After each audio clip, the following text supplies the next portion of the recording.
more important than when growing fruit and vegetables. Edible crops are often hungry feeders, meaning they take a lot of goodness out of the ground, so they really need fertile soil to grow well.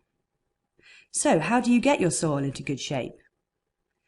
Maybe you inherited it from a lovely old gent who spent the past 30 years digging in manure, clearing weeds and removing stones, leaving you with a perfect tilth that you can merely touch with the seed and cause a productive edible jungle to grow. But probably not.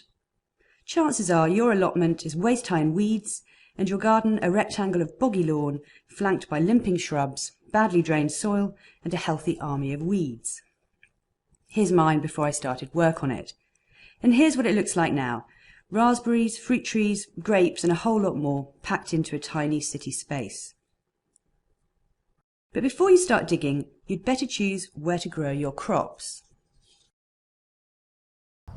The viney crops, such as the watermelon, has started to grow onto the fence. One thing I'd like to point out with that, you might want to keep an eye on it or they'll actually grow into the fence and you get this beauty of a fruit. I'm just going to stick that back there now, but later on I'll move it out of there. Our grapes were decimated by rabbits. They ate right down to nothing and it's coming back nicely. This is the reason for the fence that we put up here to keep the little bunnies out. The cucumbers also are starting to produce fruit. So you can see the vine's been growing along the fence here, and it won't be long and we'll have a nice sized cucumber there ready to harvest.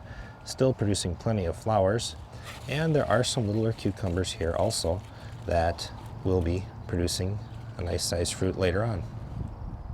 Here's an onion that could get larger, but we're going to pick it and utilize it. And I think they tend to just really grow really high, but I don't know exactly how tall. But these are the Georgia collards, and so I'm picking these today, and these are just nice and tender, and I'll just put them in my basket.